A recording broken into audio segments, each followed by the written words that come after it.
If all the volcanoes on Earth suddenly erupted together, it'd be loud. We'd also have around 1,500 of these formations bursting at once. Now normally it's just 10 to 20 volcanoes that are active each day. But what would the world look like if they all blew their tops simultaneously? Geologists think it wouldn't be pretty. Even if only the land volcanoes erupted together, it would set off a chain reaction way worse than anything we've ever seen before. The two big problems would be ash and volcanic gases. While the explosions in lava would be damaging for people nearby, the real danger lies in what happens next. A thick layer of ash would cover the planet, blocking out sunlight completely. No sunlight means no photosynthesis, which means crops would fade away and temperatures would drop considerably. And all this ash cloud could remain in our atmosphere for up to 10 years. Now, ash aside, there's also acid rain to worry about. Volcanic gases like hydrochloric acid and sulfur dioxide would mix with the atmosphere and fall back down as acid rain. This type of weather would harm the groundwater and ocean surfaces. Even if humans would find a way to survive up to this point, we'd have no corals and no other sea creatures around. Scientists have seen similar events in Earth's history at a smaller scale. Big volcanic eruptions have been linked to mass extinctions. When Mount Pinatubo erupted in 1991, it cooled parts of the world for 2 years. But the extra carbon dioxide from these eruptions could also heat the planet, the same way we turn our stoves to broil for that extra crispy layer on our casserole. Geologists also mentioned that there's evidence in our atmosphere that stuff like this may have happened in the distant past.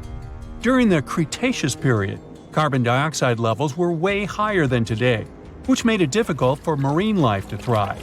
Who would survive all this? Probably just some extremophiles, these organisms that survive in harsh conditions like hot springs or deep undersea vents. As for humans, we could all lay low in underground bunkers until things clear up, or build multiple space stations that could fit us all. Yeah, right. The chances of all volcanoes erupting at once, though, are very slim. Whew! That's because there isn't one giant source supplying all the volcanoes on Earth. Each one of these openings has its own deposit of magma, except for a few cases where they indeed share the supply. For example, in 1912, Nova Rupta in Alaska erupted alongside another volcano sharing magma. Scientists have also found evidence of magma hiding under volcanic areas, like under the Taupau volcanic zone in New Zealand. This magma can spread out horizontally for long distances, but is still just a local feature. Even if we consider all the magma under Taupau as one system, it's not connected to other volcanic areas like Indonesia or the Philippines. Because the great majority are isolated, volcanoes can't sync up to erupt at once. The magma comes from different processes like mantle decompression or adding water to the mantle through subduction. There's no way to make all these different volcanoes erupt together because of how tectonics work. Now, that doesn't mean we won't see interesting volcano activity in the future. Take an underwater area near British Columbia, where recently about 200 small earthquakes per hour have been noted. Deep beneath the Pacific Ocean floor, off the coast of Vancouver Island, magma is set to erupt, heating the water so much that it'll bubble like soda. However, this event will likely go unnoticed by anyone other than scientists. The anticipated eruption will most likely happen around 3 miles below the ocean surface. Scientists explain that the earthquakes range from negative to 4.1 magnitude, meaning only those nearby would feel any tremors. This unusual activity gives us a rare opportunity to study how the Earth's crust forms. The magma beneath the ocean floor is estimated to be almost 1,500 degrees Fahrenheit, but will cool rapidly upon eruption and contact with water. This runny rock will solidify upon contact with the seafloor, turning black quickly. This event will be useful for biologists too, who will have the opportunity to study the marine animals' response to any changes, like run! Antarctica, often seen as a vast icy continent, also holds a volcanic surprise beneath its frozen surface. Researchers have identified over 130 under the western ice sheet alone, making it the largest volcanic region on Earth. Most of these volcanoes, about 90, were only recently discovered in 2017. But could any of these Antarctic volcanoes actually erupt? Well, it depends on which volcano we're talking about. While these formations are relatively young in geologic terms, it's hard for scientists to tell if they're still active or not. There are only two confirmed active volcanoes in Antarctica, Deception Island and Mount Erebus. The latter, standing tall as the highest peak on the continent, has been continuously erupting since at least 1972. It's known for emitting gas and steam, and sometimes even throwing out rocks in what are called strombolian eruptions.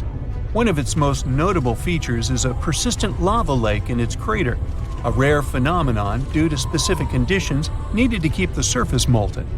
For instance, it's fueled by a steady supply of magma from deep within the Earth's mantle.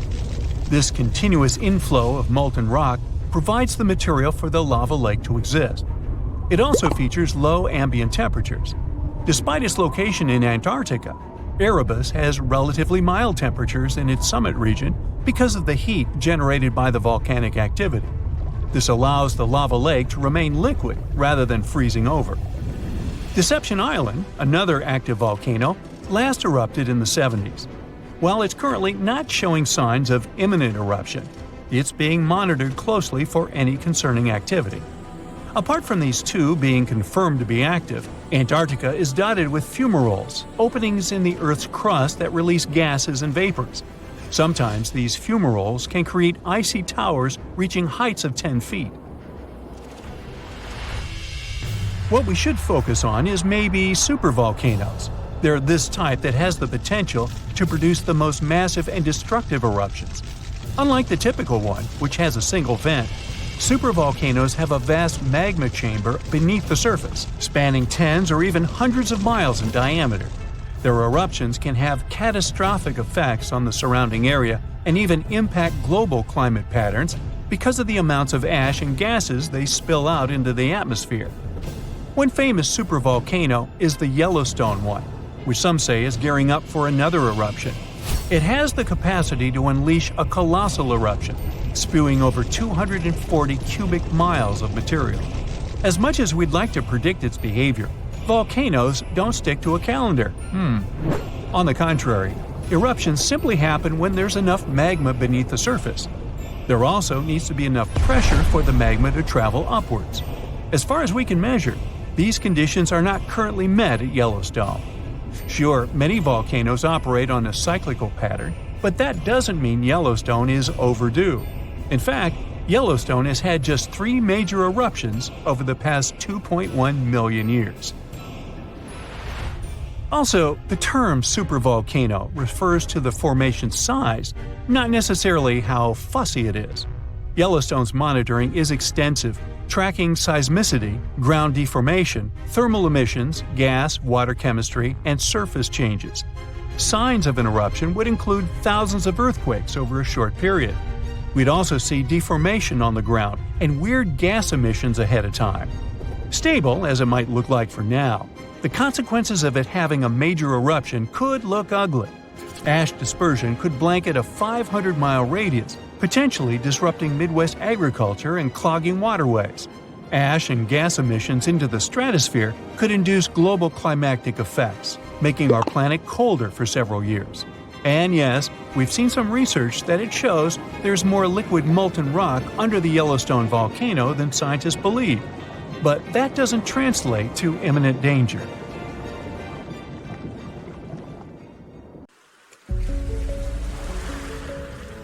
Hey, don't freak out. Those red waters you see aren't blood oceans. It's just a natural occurrence called the red tide. Red tides often happen in Florida, especially in the West Florida shelf, and they can stick around for weeks or even months. They're basically caused by an increase in algae levels, hence the color. Those algae produce toxins that can be harmful to marine life. They can also be bad news for us humans, causing symptoms like upset stomach and urgent bathroom trips, if you're picking up what I'm putting down. Volcanoes are super scary, but there's nothing scarier than getting taken out by a pyroclastic flow. These fiery flows move crazy fast and reach insane temperatures, like hotter than your oven on a pizza night. They're like a fireworks show of volcanic eruptions filled with ash, lava, and hot gas, speeding down mountains at 50 miles per hour. Some researchers claim they might even hit speeds of 450 miles per hour, almost as fast as a passenger jet. If you're unlucky enough to be in the path of a flow, you're in big trouble. The heat alone can turn you into a human barbecue, even if you try to hide in a building. The air around the flow can reach temperatures high enough to fry your insides, burn your clothes off, and leave metal melted into your skin, which almost sounds like a Marvel origin story.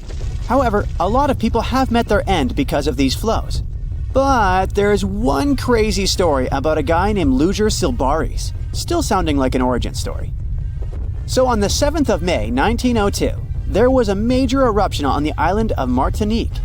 The night before, Silbaris had gotten into trouble and ended up in jail. Maybe this is a villain origin story. He'd been locked in a sturdy cell facing away from the volcano. The next morning, Mount Pella unexpectedly erupted, destroying St. Pierre within minutes. The flows wiped out around 30,000 people, but Silbaris survived in his cell and became known as the guy who lived through doomsday. The rescue team found him 4 days later. By the way, the cell still stands today. I hope somebody tested him for superpowers. Back on August 21st, 1986, a guy stumbled upon some animals showing no signs of life on his way to Nios village in Cameroon.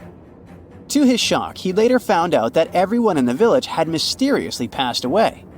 The same thing happened at Lake Manaun in 1984.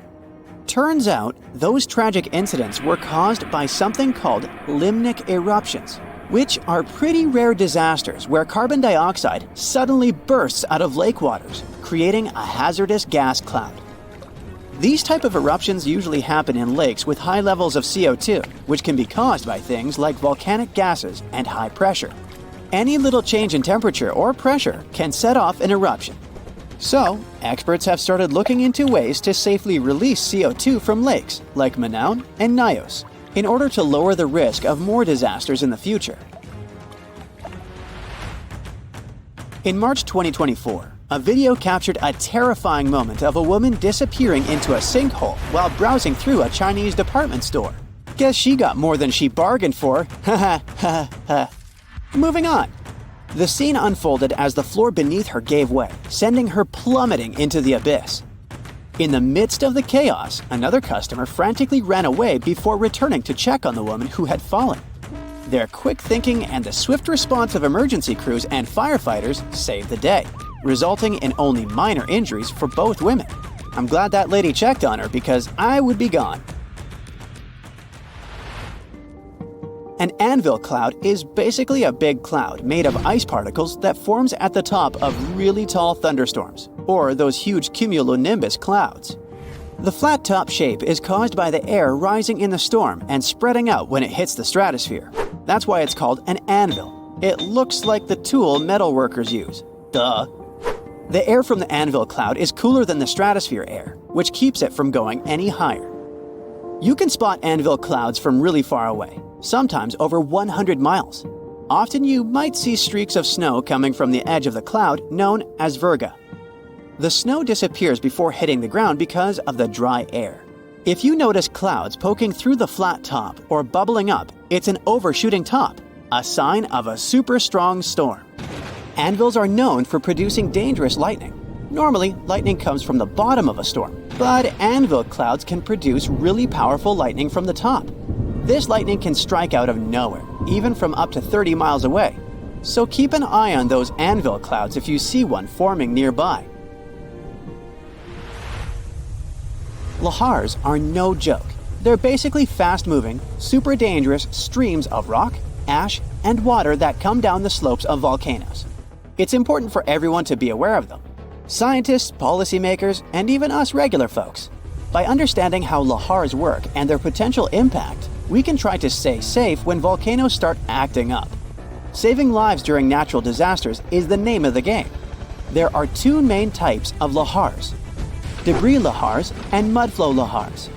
Debris lahars are full of solid stuff like rocks and ash, while mudflow lahars are more waterlogged and sludgy. Lahars can be triggered by the rapid melting of snow or ice, heavy rain falling on loose volcanic material, or even a crater-like eruption. The volcano's characteristics and presence of water are key factors in how lahars form and move downhill. When lahars come barreling down mountains at speeds of up to 120 miles per hour, carrying loads of debris, it's a recipe for disaster. Unless you have a surfboard, but I doubt you'll have a surfboard on a volcano. Just saying. Also, it won't work. Going to the beach for a sunny vacation is the best. There's nothing like basking in the sun, feeling sand between your toes, and hearing waves crash against the shore. But even though it's all relaxing and picture perfect, always keep an eye on the water and never turn your back on the ocean. You may know about rip currents and tides, but have you ever heard of square waves? It's a real thing, and it can be pretty scary. Square waves, also known as cross seas, happen when two swells meet, forming a unique square pattern that looks like a checkerboard. They can be found along coastal areas, and while they are rare, they can create waves up to 10 feet high and make it tough for boats and swimmers to maneuver. If you find yourself in the water with square waves, you might feel like you're fighting against two different currents. The best thing to do is to not go too far out to begin with, and get out of the water as soon as the waves become too strong. Square waves are more dangerous for boats and ships, so it's best to stick to the shallow waters and stay safe. Whirlpools and maelstroms are powerful natural forces that have scared sailors for years. They happen when certain weather and current conditions come together just right. Most of them are safe if you stay away, but let's see what they really are and how they form. A whirlpool is basically water that starts spinning when two currents meet, or one current hits something solid like a wall. They can be big or small, depending on the speed of the water and waves. Most aren't dangerous, but there are also maelstroms, which are large, forceful, and violent whirlpools, caused by ocean tides and narrow straits. Tidal currents in places like Norway's Saltstraumen and Moxstraumen can create massive whirlpools. Scotland's Corribrecken whirlpool is one of the world's largest. Other examples of whirlpools can be found in Japan, Canada, and New Zealand. Are they portals? They're definitely not portals. Researchers have recently looked into ancient underwater volcanic eruptions and how they affected Earth's climate. They studied materials from Bronze Age eruptions to learn more about their scale, dangers, and impact on climate. For example, one eruption about 3,600 years ago in the Aegean Sea caused chaos in Santorini. The study focused on this event to understand its importance. By analyzing volcanic deposits, the researchers gained insights into how future eruptions could affect climate. They discovered that sediment waves from shallow underwater eruptions could lead to tsunamis and impact the ocean floor. These findings help us understand how underwater volcanic eruptions relate to the marine environment, which can help us predict climate changes in the future. Going to the beach in winter seems like a good plan. You can have a bonfire, build a sandcastle, search for shells, or swim in the ocean. The vibe might make you overlook the dangers ahead of you. Do you really think through the potential risks of paying a visit to the beach in the winter? The number one risk is waves. You might think it's okay to admire the view on the beach a few steps back from the ocean. Now let me introduce you to sneakers. Not the chocolate bar, sneaker, or with another name, sleeper waves. These are oversized coastal waves. They catch people off guard because they occur without warning or trace. These waves are particularly seen in Oregon, United States. People have been injured and at least 17 people have been swept up into the ocean since 2000. It got more media attention in 2011 when a memorial statue was built honoring the two teens faced with sneaker waves in Oregon. So, how come these waves are so dangerous? It's about their nature. They come out of the blue. With big waves, you see them coming or growing big. Plus, they form in the ocean and come towards the beach. These waves appear near the shore. It leaves less time for you to run to a safer spot. Okay, most of the time, they're not huge. as would be seen in apocalyptic movies. Yet, you can never know what nature holds. Maybe you remember this example from Mavericks. In 2010, a crowd was watching the surfing competition. Suddenly, 2 large waves struck the people on the beach. It broke the seawall and injured more than 10 people. Sneaker waves don't look particularly larger than other waves until they break and quickly reach the beach. They form in a period of 10 to 20 minutes in between soft and regular-sized waves. They can surge more than 150 feet beyond the foam line. Then they reach the land with high power. Plus, they carry lots of sand and gravel with them. Sleeper waves are more commonly seen along steep coastlines compared to beaches with wider and softly sloped areas. People named these waves, not scientists. They observed what waves do. They washed up in a sneaky way. I mean, scientists didn't classify this phenomenon as a distinct sort of wave like they did with tsunamis or rogue waves. There's little scientific research made about them. Researchers say that sneaker waves form in offshore storms. These storms transfer the wind energy to the water surface. The waves carry this energy and then arrive at the beach during times of calm weather. The larger amount of energy they obtain compared to the regular waves that preceded them causes them to go higher up the coast. Imagine you go for a walk on the beach with your dog. The waves gently reach the beach. You play the throw and catch game. You don't know about sneaky waves, so you turn into an unwary beachgoer. What's the risk? Being washed into the water trapped against rocks. Since it's winter, you tend to wear heavier clothes. The sand that sneaker waves carry can quickly fill clothing and shoes, and that weighs you down. How can people enjoy the beach safely? First off, keep your distance if you're on the beach for storm watching, for instance. It might be mesmerizing to see how waves roll in over miles of ocean. The storms hit the shore, and you look at those extreme turbulent swells transform into strong 30-foot-long waves. Finding a higher spot that sees the ocean and waves might be best. Be the eagle, not the crab. Did Confucius say that?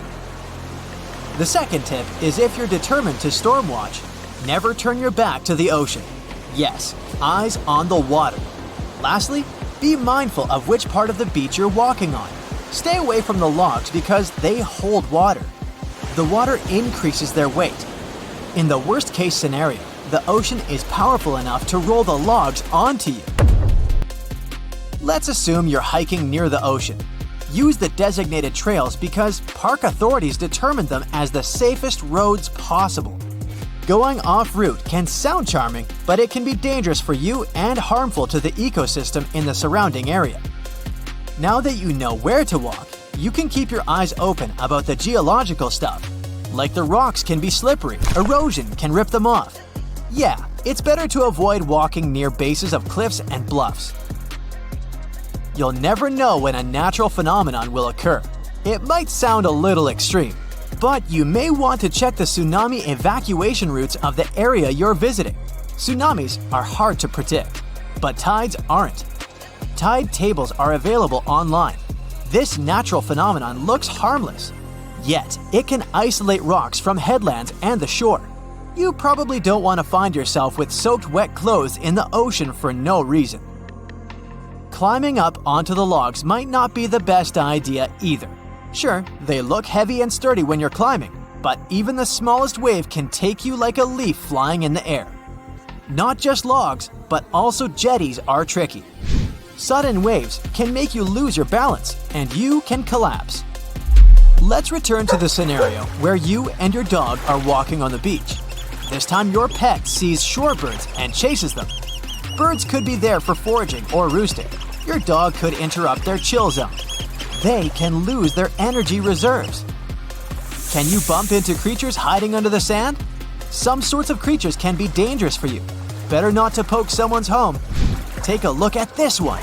It's a horseshoe crab. This one looks scary, yeah, but it's safe as long as you don't step on its spines. So it depends on the type of creature you see, but generally, it's okay to explore the sand with caution. Until now, we look at scenarios where you were on the beach when they caught up to sneaker waves. You could be in the water too. You could be surfing, just like the contestant in the Maverick surf competition, or swimming, if swimming is the new case. Consider these. The temperature is lower, the waves are crazier, and there are probably no lifeguards there watching you in the winter. Swimming with friends is a safe option. Bonus, it's more fun. You should choose your swimming location carefully. Are there dangerous rocky areas? Can you easily go out if there's some sort of emergency? Know your spot. For that, you should check the weather too. Planning has a key role in winter water safety. A quick weather forecast and sea conditions check would do. You can consider buying a tow float if you're an adventurous open water swimmer. It's a flotation device designed to increase the swimmer's visibility in the water. They are lightweight and have fluorescent colors. Alternatively, you can wear a brightly colored swimming cap. We can talk more about the gear. Wearing a wetsuit is wise, as well as wetsuit gloves and boots. You can put your phone in a waterproof pouch or bag. Staying warm is essential in the winter. Don't just jump into the water at once. This can result in cold water shock. It's vital to enter the water slowly. In that way, your body can get used to the temperature. Once you take all the necessary precautions, you can enjoy the beach and explore its offers. What sort of gems can you find on the beach? A mermaid's purse? Maybe. No, it's not the purse of Ariel from Disney's Little Mermaid. That's actually an egg case belonging to sharks and rays. It's made out of keratin, kinda similar to your hair and fingernails. These purses are the place where the embryo grows. The egg hatches and the cases are carried away with the water to the beach. If you want to find one, you can look at the area near the seaweed. Have fun while searching for it! Now, I'm ending this video with a quick joke that's suitable for the cold weather of winter. What did the ocean say to the beach? Nothing. It just waved. Oh wow, there's a hole in the bottom of the ocean. It seems that the ocean has a leak. But it's not like a leak you would expect, where water is flowing out. It's more like a spring since water is flowing in, not out. This unique leak is something we know as Pythia's oasis. A grad student was the one who accidentally discovered it. He noticed bubbles that were rising to the surface. Normally, bubbles in the ocean tell us there might be some hydrothermal vents, which are hotspots for some pretty cool things. These vents are actually like hot springs on the seafloor, but instead of bubbling with warm water, they release a fluid that has been superheated in the crust of our planet. When seawater seeps into these cracks and travels deep into the crust, it comes into contact with the extremely hot mantle. This heats seawater to very high temperatures, and as it moves back up towards the surface, it carries dissolved gases and minerals. When the hot fluid shoots out of the vents, it mixes with the surrounding seawater and quickly cools down. Just a short distance away from the vent, the temperature can drop to a comfortable 68 degrees Fahrenheit or so, which is, as it seems, exactly what some creatures like. And there are some real weirdos living down there in the darkness, like ghostly fish, giant red-tipped tube worms, and a unique type of shrimp with eyes on their back. And some of them, like tube worms and bacteria, rely on the chemicals and minerals released by the vents to survive in harsh conditions.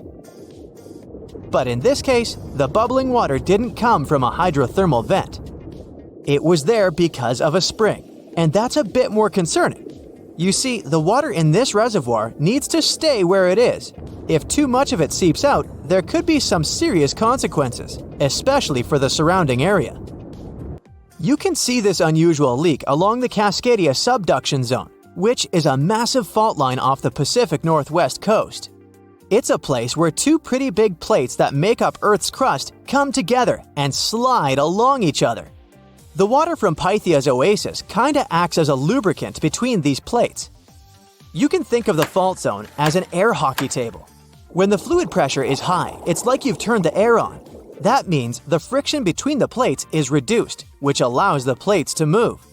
But if the fluid pressure is lower, the two plates can lock together, which then leads to the buildup of stress. Not that they'll feel bad.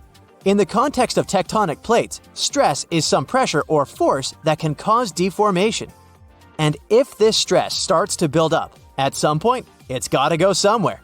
When it's too much, it can trigger earthquakes and most likely not small ones.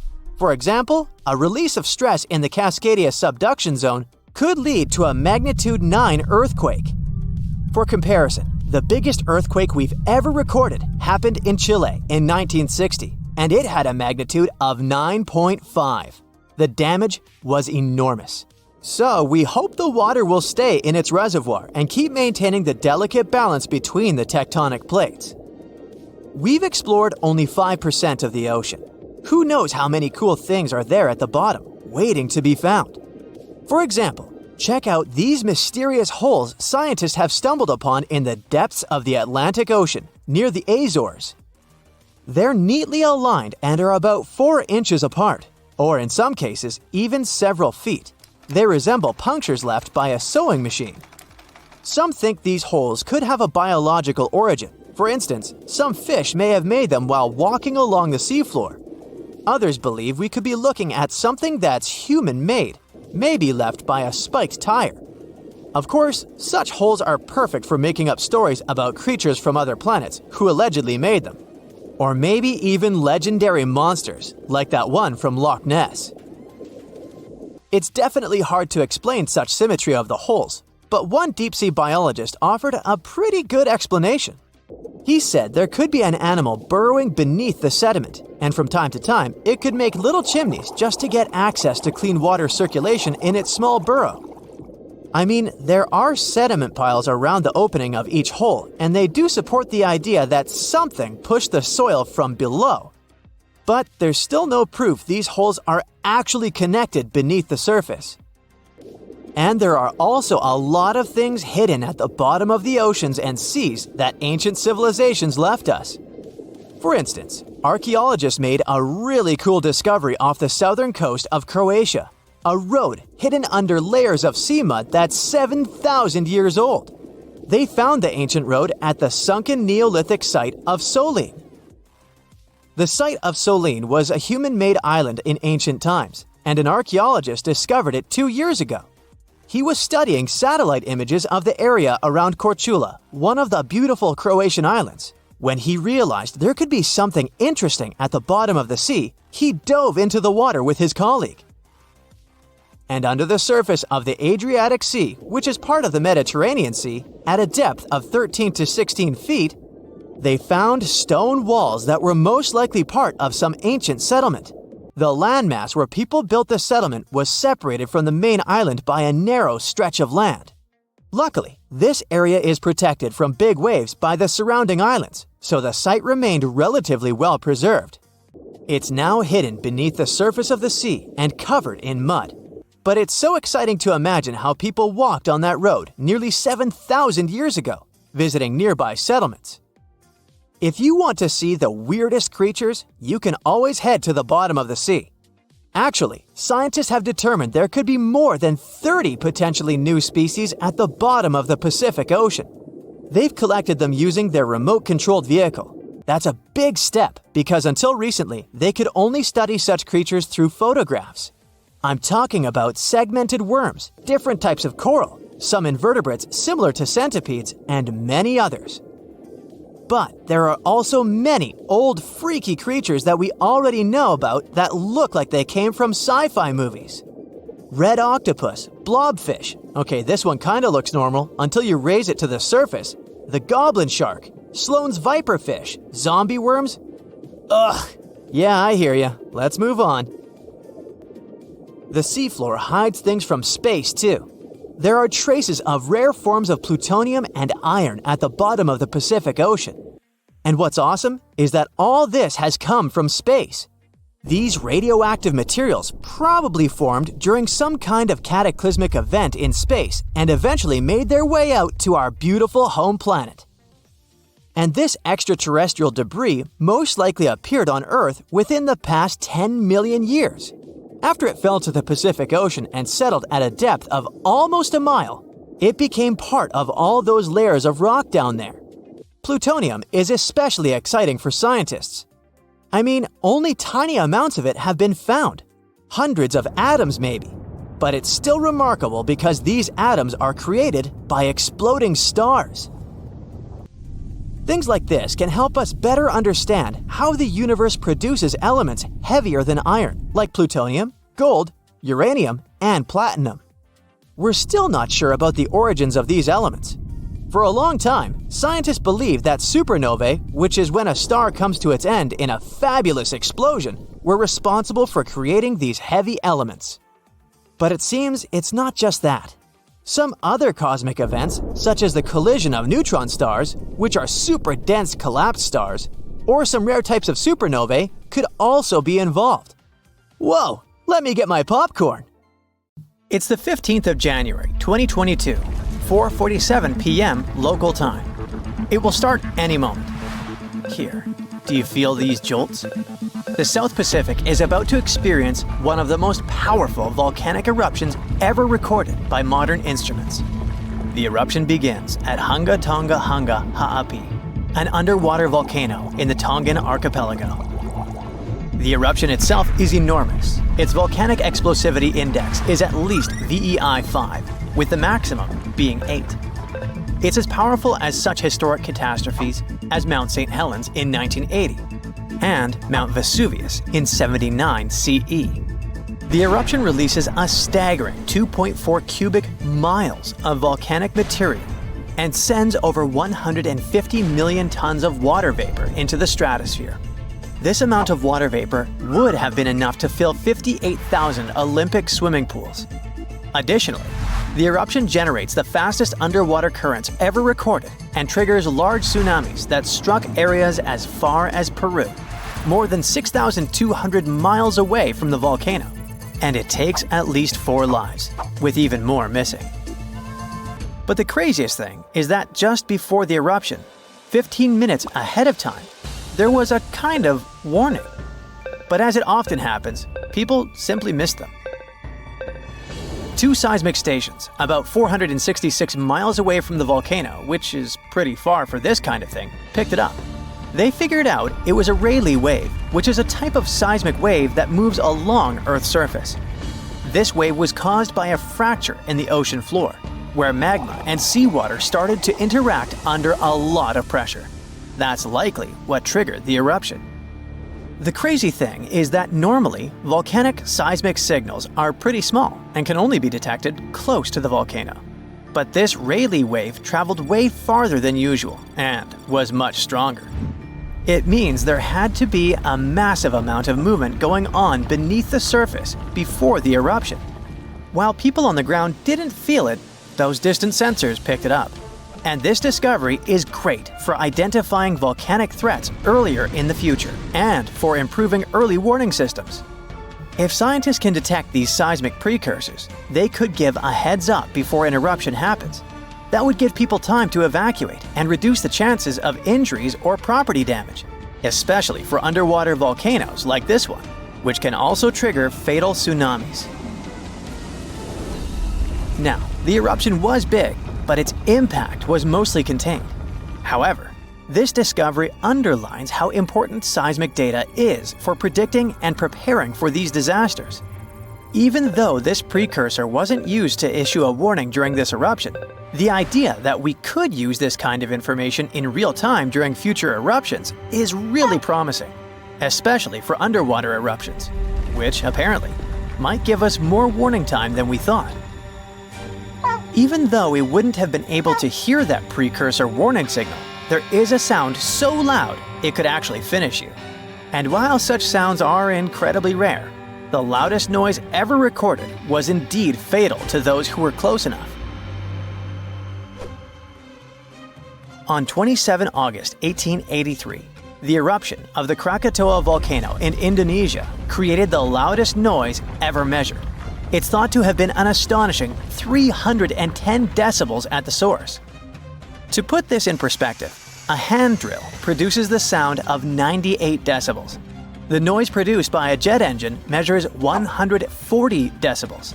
And the sound of 180 decibels is capable of destroying your hearing tissue. So, the sound Krakatoa produced reached more than 170 decibels at a distance of 100 miles. And sailors aboard a ship just 40 miles from the eruption had their eardrums burst from the sound. The explosion's reverberation was so powerful that it was heard 3,000 miles away. In fact, at a farm in Alice Springs, Australia, over 2,200 miles away, sheep farmers reported hearing what they thought were gunshots. The sound from Krakatoa traveled around the world multiple times. Although no one heard the explosion beyond 3,000 miles, spikes of atmospheric pressure were recorded in places as far away as Canada and England. Those must have been the sound waves produced by the eruption traveling around the globe. Sound above 150 decibels can potentially cause life-threatening harm. In particular, sounds between 170 and 200 decibels can result in lethal conditions, including burst lungs. Anything over 240 decibels could cause fatal injuries, and you don't even want to know what those are. I'll just say that those sometimes happen to cartoon characters, but rarely to people. The scientific explanation behind this is that sound is essentially a wave of pressure, which can travel through both solids and liquids. And, in the case of an incredibly loud sound, pass right through the human body. If the pressure from such a sound is high enough, it can rupture eardrums and internal organs, causing significant and often fatal damage. Now, you probably know how volcanoes sometimes have small earthquakes before they erupt. Well, they often produce this weird sound called a harmonic tremor. The sound kind of hums, and the frequency of the hum gets higher and higher until it suddenly stops just before the volcano erupts. The sound has been recorded at a bunch of volcanoes around the world. But the thing about Redoubt Volcano in Alaska is that its tremor is so intense, people can actually hear it. It's like the volcano is letting out this crazy scream right before the eruption. According to a geophysicist at the University of Washington, the frequency of Redoubt's harmonic tremor is so high that it is barely perceptible as a low bass hum, and that's at its highest pitch. All because the pitch of Redoubt's tremor exceeds that of any other recorded volcano. It questions the limits of the existing models used to explain these phenomena. That's why researchers had to propose a new model to account for these unusually high-pitched tremors. Most volcanoes produce sound when magma bubbles vibrate as they rise through cracks in Earth's crust. But in the case of Redoubt, scientists believe that the harmonic tremor and associated earthquakes occur when magma is forced through a narrow opening under immense pressure. The thick magma sticks to the rock surface inside the conduit, a channel or a pipe that carries magma from a reservoir or chamber to the vent. As the pressure builds, the magma moves upward. This makes it stick again until the pressure forces it to move once more. These sudden movements cause small earthquakes, which, as the pressure increases, occur more rapidly and blend into a continuous rising noise. So it's actually the rocks making the sounds. This new model is important because it could help scientists better understand the eruptive cycles of volcanoes like Redoubt. It could also serve as a limited early warning system. By the time Redoubt began to scream like this, the volcano had already been erupting for a few days. So the tremor might only provide a few minutes or hours of warning before the next explosion.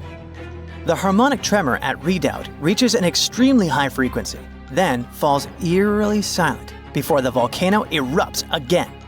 This pause occurs when the earthquake activity slows down and the two sides of the fault slip smoothly against one another. Maybe that's when even earthquakes can't keep up anymore.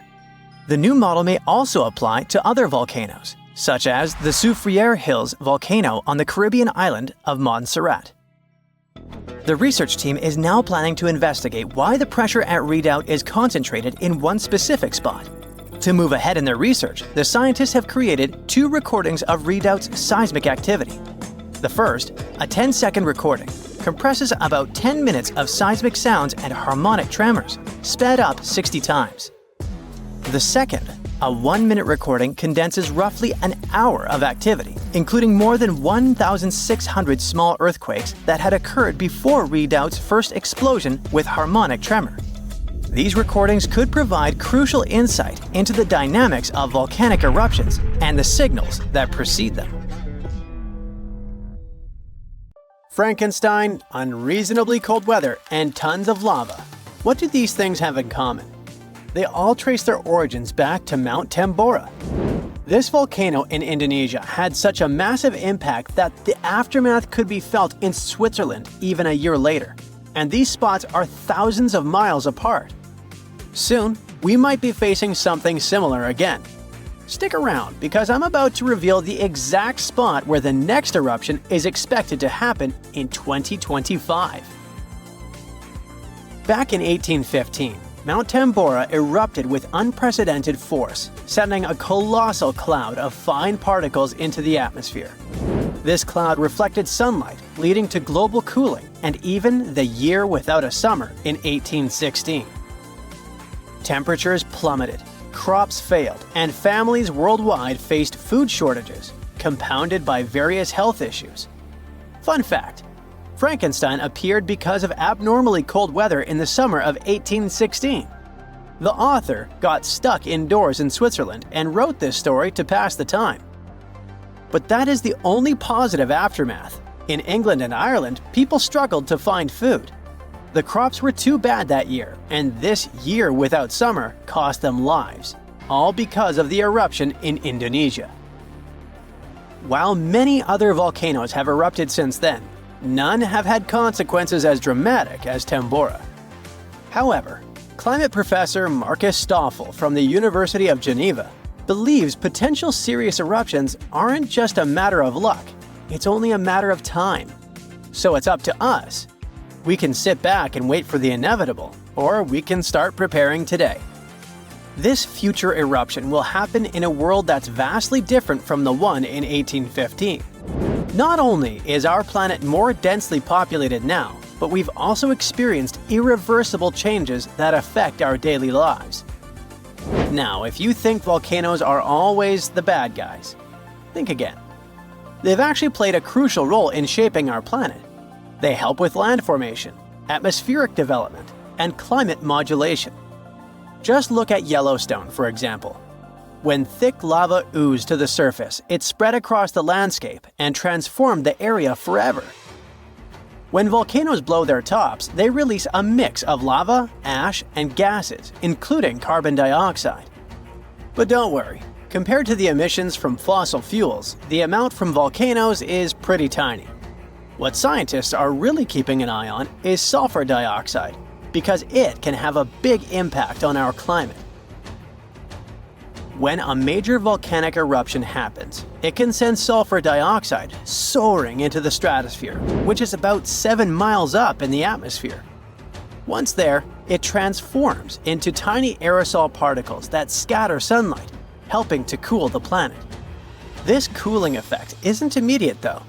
Those particles can hang around for a couple of years and even circulate all around the globe. Nowadays, we've got special equipment to monitor sulfur dioxide emissions from space. Take Mount Pinatubo in the Philippines. During its eruption in 1991, it released around 15 million tons of sulfur dioxide. Now, while that's a lot, it wasn't quite as massive as the eruption of Tambora. Still, Pinatubo managed to lower global temperatures by about 0.5 degrees Celsius for several years. Tambora, on the other hand, dropped average global temperatures by about 1 degree Fahrenheit. I know what you might be thinking. That's not much, but trust me, it makes a difference. If the planet warms up by just 1 degree Fahrenheit, it could really mess with sea levels. Experts think we might see a rise of up to 8 inches by the end of this century. This could wipe out a lot of farmland and coastal habitats, which would be a huge blow to many communities. So maybe a volcano eruption that can cool off the planet is like a natural mechanism helping us out? Not exactly.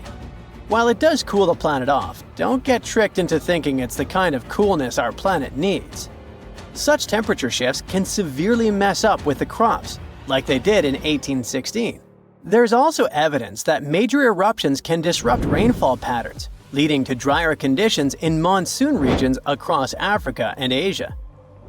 You see, the summer monsoon relies on the temperature difference between land and ocean, which can be altered by volcanic activity. Interestingly, a warmer climate may enhance the cooling effects of volcanic eruptions. Experts explain that the formation and movement of aerosol particles depend on climate conditions. As global temperatures rise, faster air circulation can lead to smaller aerosol particles, which are more effective at scattering sunlight and thereby intensifying the cooling effect. Oceans also contribute to this dynamic. A warming ocean surface creates a stratified layer, hindering the mixing of warm and cold water, which could mean that volcanic eruptions primarily cool the upper ocean layer and the atmosphere above it, according to Stoffel. Moreover, climate change may influence volcanic systems directly. The melting of ice can trigger more eruptions by reducing the pressure that allows magma to ascend more easily. Additionally, increased rainfall associated with climate change can seep into the ground and interact with magma, potentially sparking eruptions. While the prospect of a cooling period due to a volcanic eruption might seem beneficial amid climate change, scientists warn that the effects could be dire. The immediate consequences could be severe, particularly for the estimated 800 million individuals residing near active volcanoes. A major eruption could devastate entire cities. For example, Campi Flegrei, located near Naples, Italy, is showing signs of increased activity and threatens the lives of about 1 million people.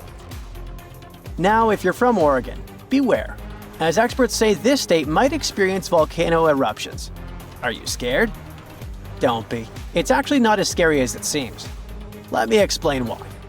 There are more than 80 volcanoes in Oregon, but we're not interested in a single one of them because it's an underwater volcano that is likely to erupt in 2025. Axial Seamount is the most active volcano in the Pacific Northwest, yet it remains largely unknown to the public due to its location approximately 300 miles offshore and nearly a mile beneath the ocean's surface. While its upcoming eruption is expected to pose no threat of a tsunami or significant land-based earthquakes because of its depth and distance from the Cascadia Fault, the data gathered from studying its eruptions can enhance our monitoring of potentially more hazardous volcanoes. Let's call it a friendly eruption, shall we? In reality, predicting eruptions is a complex endeavor. We often encounter alarming headlines, such as, "Yellowstone is about to erupt." Should we take these claims seriously? Not really. Yes, Yellowstone sits atop an active supervolcano that has experienced 3 major explosive eruptions in the past 2.1 million years. The last eruption occurred approximately 70,000 years ago, with the most significant explosion taking place around 631,000 years ago, forming the massive Yellowstone caldera. Naturally, many people are curious about whether Yellowstone will erupt again and when that might happen. Fortunately, scientists are employing new techniques to delve into these questions. A recent study suggests that Yellowstone is unlikely to experience another major eruption anytime soon. The reason is that the magma beneath the park is divided into a network of separate chambers. While there is a substantial amount of magma present, it's not sufficiently interconnected to support an eruption. Previous studies proposed that the existence of a massive layer of magma beneath Yellowstone, but these latest findings change that notion. To gain a clearer understanding of the subterranean dynamics, researchers utilized a technique called magnetotellurics, which employs Earth's natural electromagnetic fields rather than seismic waves.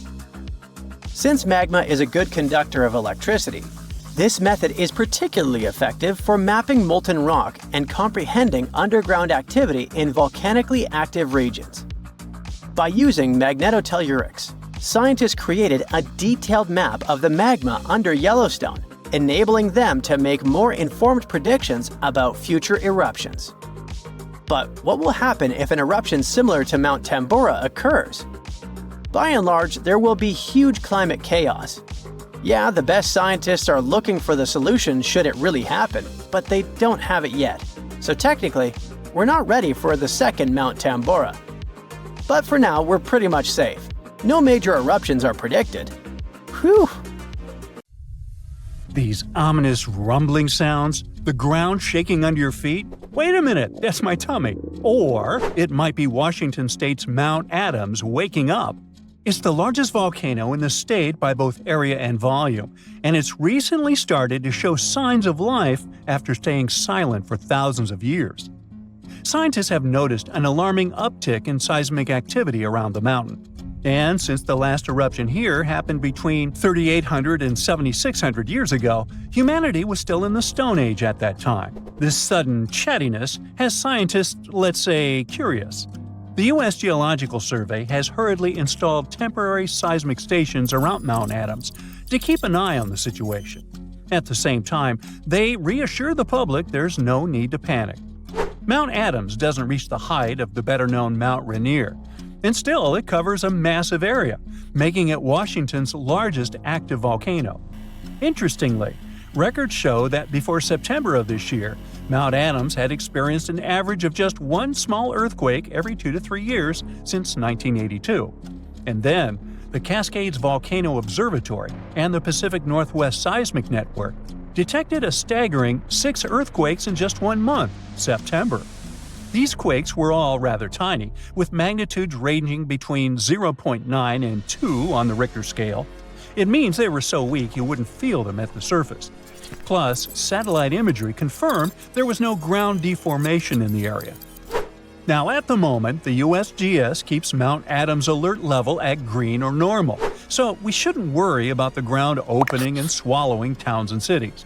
But the most recent seismic blips have encouraged the agency to install additional equipment for more precise monitoring. Such an expanded network will help scientists notice even the smallest earthquakes, which will help them understand what's happening under Mount Adams. This extra equipment might also shed light on whether this recent activity is a signal of future eruptions or just a random anomaly. If Mount Adams eventually erupted, it would likely produce slow-moving lava flows rather than explosive eruptions like Mount St. Helens. After all, past eruptions have only led to lava flows that travel just a few miles from the volcano. So that's not what we'd need to worry about.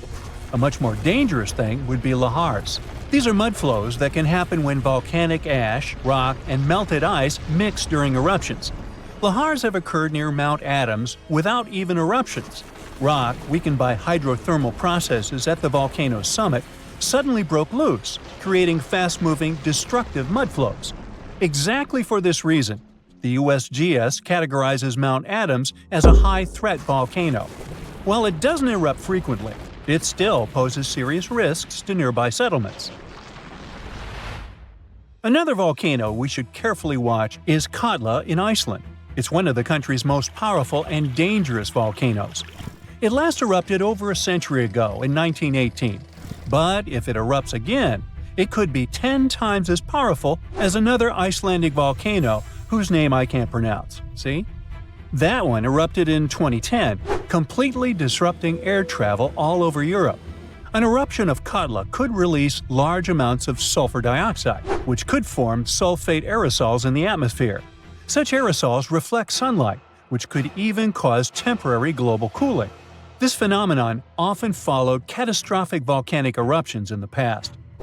Although eruptions are common in Iceland, Katla's ash cloud would likely shoot higher into the sky and cover larger areas of Europe than that other one did. It would ground flights and negatively affect economies. If Katla erupted, it would also harm agriculture, water supplies, and air quality. In 2014, scientists noted that a large eruption could even cause a tsunami that might travel along Iceland's south coast and out to sea. But the potential impact of such a tsunami is still unclear. Katla tends to erupt on a regular schedule every 40 to 80 years, which means that another eruption is statistically very likely soon. That's why Katla remains under close scientific observation. The Canary Islands' Cumbre Vieja erupted recently in 2021, reminding people of its destructive potential. The lava flow from this eruption was devastating. It covered whole neighborhoods and flowed into the ocean, destroying more than 3,000 homes. Thousands of people had to be evacuated. But the craziest thing? Even though the damage was significant, Scientists believe it could have been far worse.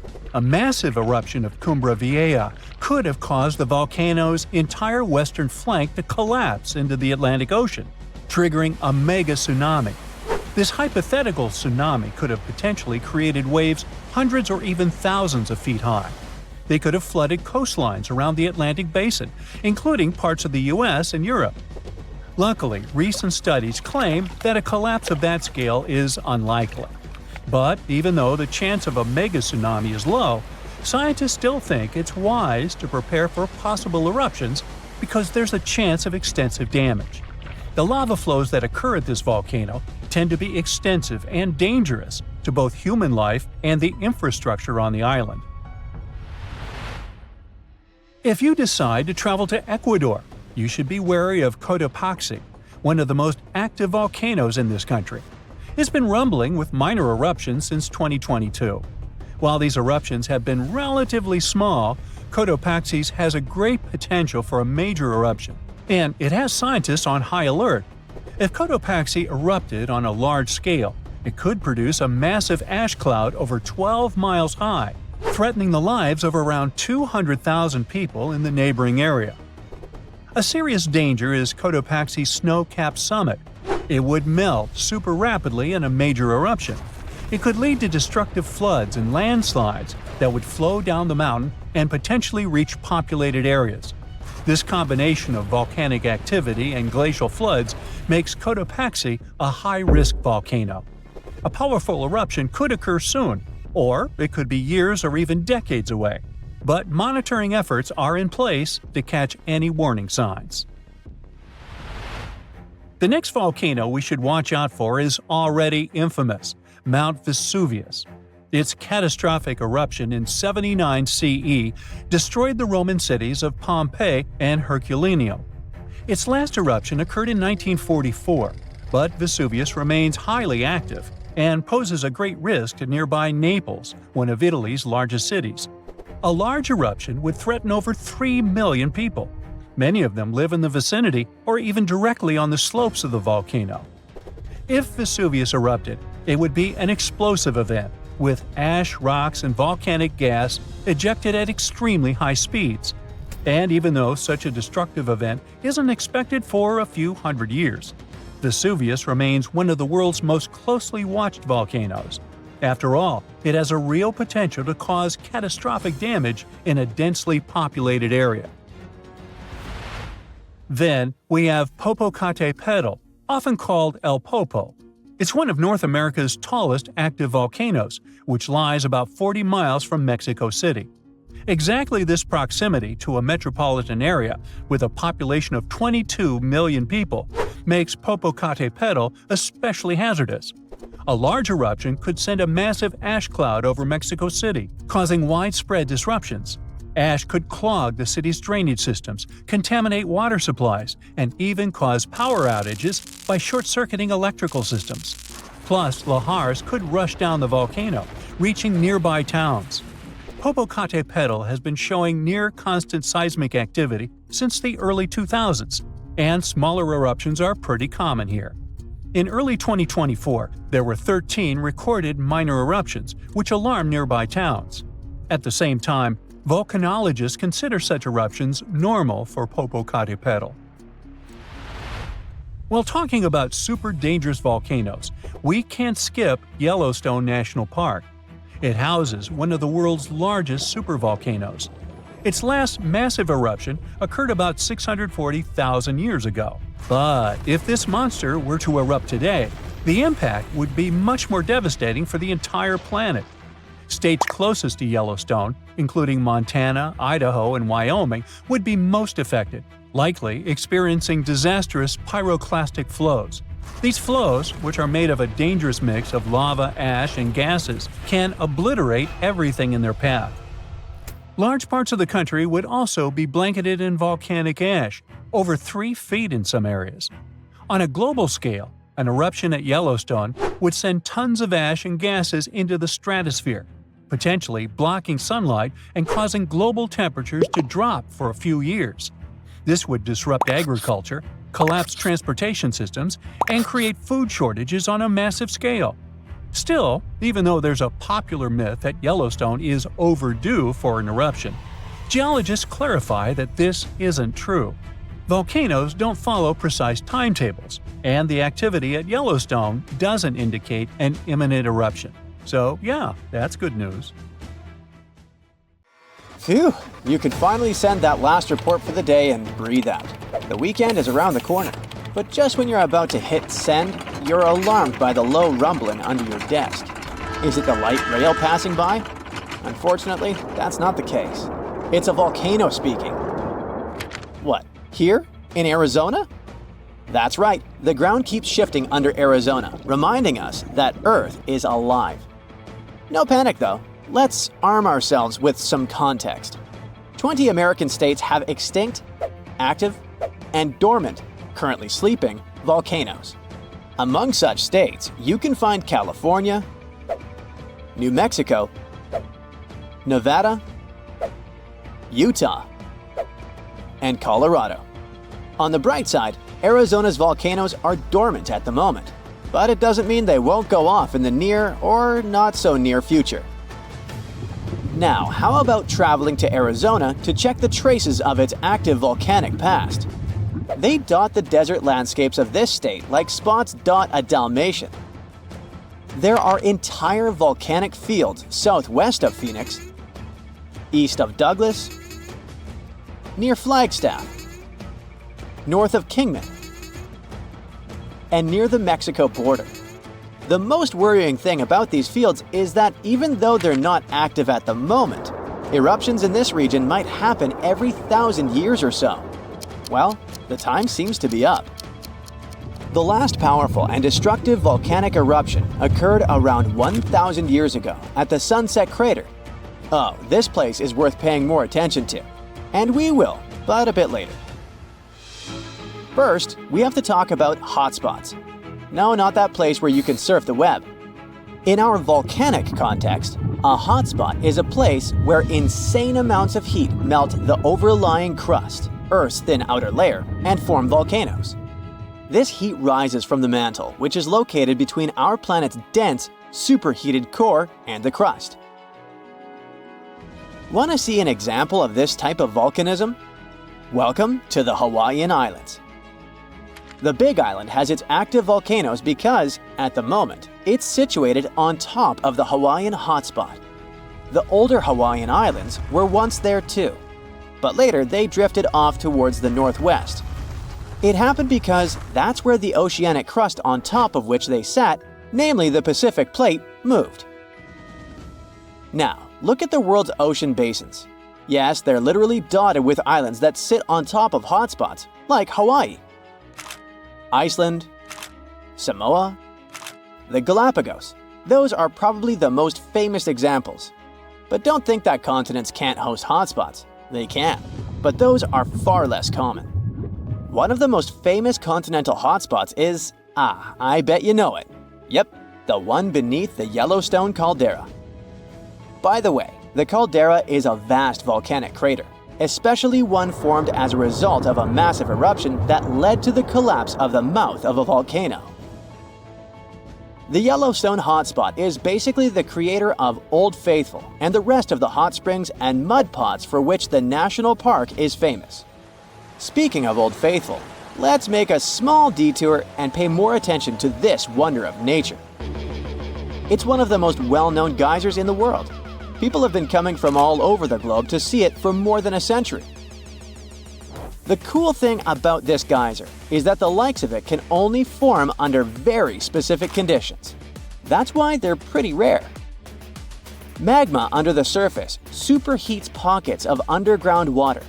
The pressure there keeps growing until it eventually pushes the water upward with immense strength. A certain volcanic rock with a high silica content lines the tunnel through which this water escapes. Basically, it creates a unique pipe that can withstand unbelievable pressure and heat created by the water erupting above the ground. Old Faithful was the very first named geyser in Yellowstone. If you come to visit it expecting the thing to erupt every hour on the hour, you're gonna be disappointed. On average, Old Faithful erupts every 91 minutes or so, which isn't that bad either. Plus, you can download a special app which will provide you with the approximate time of the next eruption. But be very careful while visiting and stay away from the site. The water erupting from the powerful geyser reaches 204 degrees Fahrenheit. The steam is even more scorching, up to 350 degrees Fahrenheit. It's hot enough to bake a cake. But let's get back to our volcanic hotspots. Scientists still don't clearly understand why there aren't many hotspot volcanoes on continental crust. One reason might be that the continental crust is much thicker than the oceanic crust, which is about 4 times as thick on average. Another reason could be that most of Earth's crust, about 2/3 of it, is oceanic. This means that there's less continental crust for hotspots to form under. Now, I bet those of you living in Arizona will appreciate the following info. We'll talk about a volcanic field right in the heart of this state, the San Francisco Volcanic Field. That's a massive area filled with over 600 volcanoes. Yes, they're mostly small, but it doesn't make them any less impressive. They're scattered across 1,800 square miles in northern Arizona, a giant territory. Interestingly, scientists are still debating about whether this volcanic field is actually sitting on top of a hotspot. But one thing they agree upon, the volcanoes in this area get younger as you move east. And this pattern matches up with the North American plate moving west over what could be a stationary hotspot beneath the surface of our planet. Cool, huh? The volcanic hullabaloo in that area started around 6 million years ago. So, in geological terms, it's relatively young. As for the most recent eruption, it happened less than 1,000 years ago. The Sunset Crater, which I mentioned before, the one near Flagstaff, is the most famous vent from that eruption. The Sinagua people had to leave their homes at Wupatki Pueblo because of the eruption. That site is now part of the Wupatki National Monument. There, you can see how people lived in this volcanic region many years ago. If you go to explore this area, you'll notice that most of the volcanoes there are basalt cinder cones, small and steep. The Colorado Plateau has quite dry weather conditions. That's why the volcanoes haven't worn down much. Some of the best examples of those cones, like this one, called the SP crater, still look like they appeared yesterday. But look around. It's not just cinder cones. The San Francisco Volcanic Field also has a stratovolcano, as well as some lava domes that formed from volcanic rocks with more silica than basalt you can find in places like Hawaii. It means they're thicker and don't flow as easily.